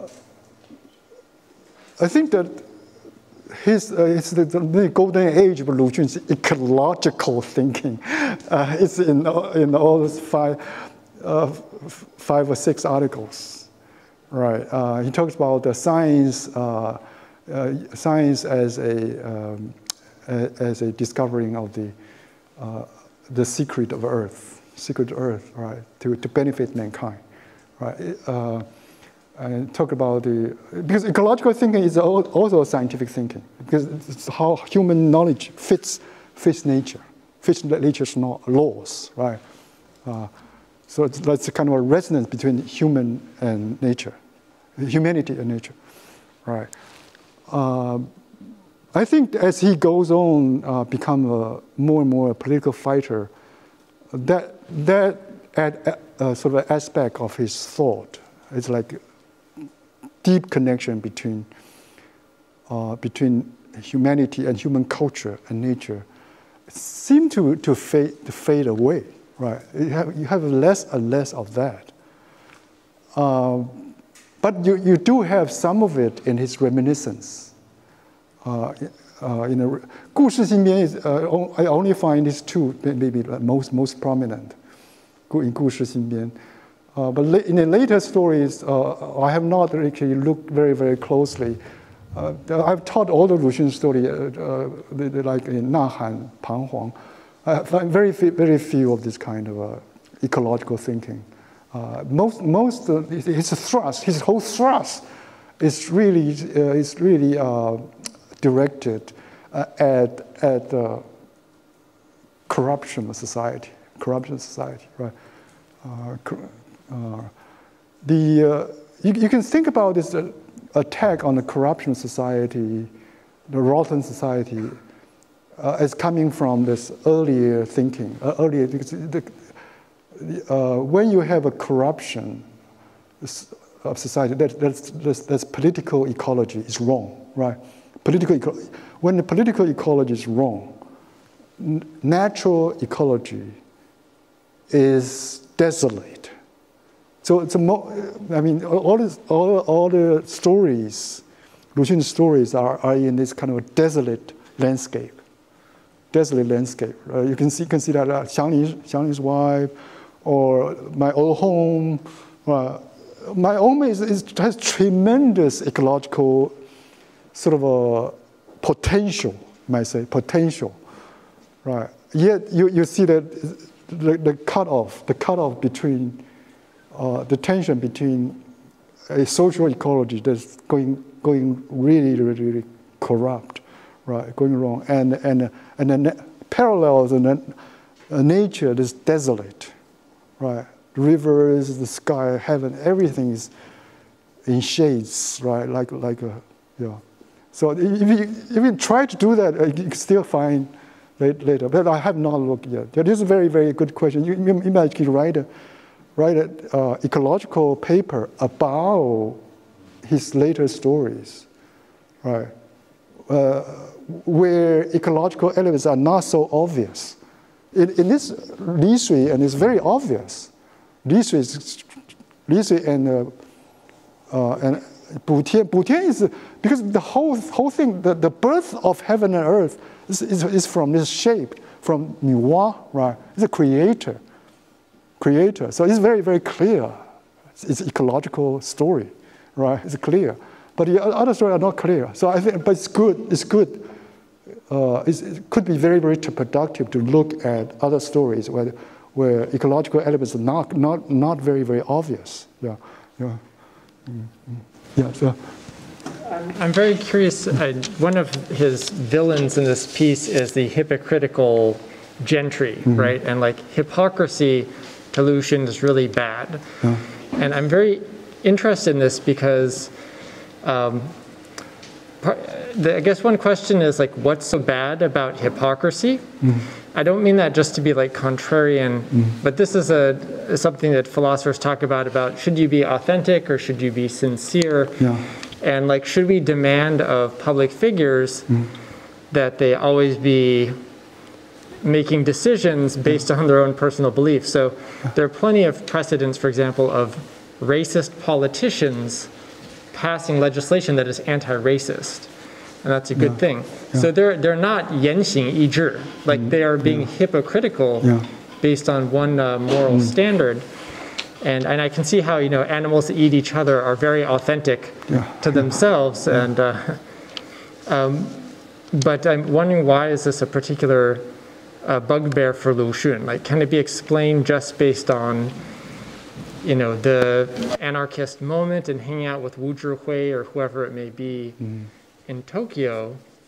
Or is it some kind of category confusion on Lu Xun's part on like what we should demand of individuals versus, I don't know, people whose like impact is more than just individual, but is I think he's really concerned. I mean, he's up against some kind of. If you use hypocrite, probably is not quite to the point. The point of this kind of elitist attitude and practices that create a power elite that is out of touch with the lead. It's really out of touch with the lead. I mean, the elite are leaders, but they're out of touch with the lead. Right? This is from the. It's not really from the anarchist point of view. It maybe from a more Chinese, traditional Chinese way of taking care of the majority, right? 亲民 point of view. The elite becomes some kind of is moving farther and farther away from what their duties. Their duties to take care of the population, to ensure that social economic production going on well, right? But the elites take advantage of the science and technology. In the old days, taking advantage of civil service examination, right? Become really elitist. They are not elites, right? They are just elitist, right? It become very, very top heavy. That top heavy, sort of a whole stratum class, right? No longer worry about the public affairs. They worry about their own gains, their power. That is something that he's up against, I think, and that is play into all the later debate about how technocratic is taking over the public sphere, right? Public sphere, they are supposed to be responsible for public welfare, right? For curbing the flood, right? Or battling the COVID, right? They're supposed to do that, but there's some people they use that opportunity to become elitist, right? And they gain a lot of power. This is a modern problem for a long time. It's a modern debate for a very long time, right? I think I read Lu Xun in that way. He sort of somehow play into that kind of modern debate about the democratization of knowledge and technology, accessibility of resources, natural resources too, right? Visas a group of people who are making decisions, who are running the country in a way that detrimental to a lot of people. This is detrimental, overblown, right? The whole structure is overblown, right? It's become power elite. The power elite actually is an idea that's coming from the 50s. It's connected with, in America, the sociology, power elite. It's connected with the military-industrial complex. It's a Cold War debate about the people power and the elite military-industrial complex power, right? That kind of thing. I think we have last question. Yeah. Yeah. So thank you, Professor Wong. But I think like maybe my question has just been answered. So my question was actually, what was Lucian's advice? How to talk about science alone without being hypocritical? But I think maybe you have just gave a response to that as well. So can you say that? What is Lucian's advice? Did he has an ultimate advice about how to talk about science alone without being hypocritical? How to talk about violence? Science. Science. Yeah. Science without being particular. Of course, he himself actually in other essays, classical Chinese essays, talks about how science actually have accomplished a lot in the West and in China too. Accomplished a lot, like, and just really. Break down the barriers, the mountains and rivers, right? Build the bridges and transportation, right? Facilitate transportation and travel, and also enlighten people. When you talk about science, science as a basis for modern society, because you enlighten people. People think rationally. They don't have this kind of bad superstition anymore. the medicine is also, sort of Western medicine is a science. He also favors that. He does not really attack that, right? He's only attacked the people who use that to trash Chinese, like dragon. Like you use that like let's not.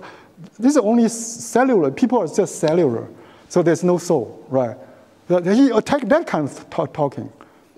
Of course, he would not say that the people are not made of bodies, are not made of cells. He would not attack that. Only by understanding the body making of cell, can you study to begin with, to study medicine to begin with, right? To begin with, right? So he actually talks a lot about the benefits of what science has brought to mankind, but to China too, and to the West. The things that before you know it, it's become a weapon. Somebody, elitist. Because you know it. I mean, democracy has become mob rule before you know it, right? Even in the West, they said, you have, in the 19th century, you have democracy. You have, right, very good. There's a rising tide of democracy. Right? In another essay, 文化偏执论. 文化偏执 is very interesting because why is 偏执? Techno-scientific tendency is 偏执. 偏执 is the wrong one-sidedness or partial. 偏执. One-sidedness, right? Maybe it's not good enough to say one-sidedness. I would say it's going awry. You might say going awry, even say going awry, right? Going straight, right? Going, yeah. Paranoid. Do you think it's paranoid? At that time, it seems to be very paranoid. It's oversensitive. It's oversensitive to that. You can say, yeah, because China needs science. Yeah, He's oversensitive, but I think it's not oversensitive when you say these people just use science to enrich themselves, to empower themselves, right? That's a good point. The point still valid today. Still valid today. Yeah. Because you use science to trash other people's religion. That's wrong. Right? That's what's wrong. The science is not wrong. Science is not wrong. It's the use of science is wrong. You abuse science. That's wrong. Right, that's wrong. Right. Great, and thank you. Thank you, Professor Van Wang, for the research seminar. Thank you all for your wonderful questions. Thank you very much. Yeah. Thank you.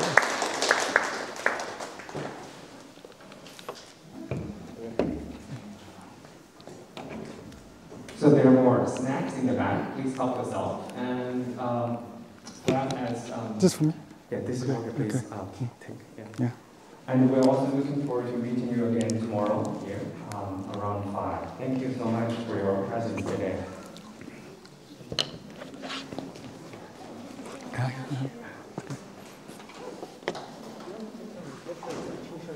Yes.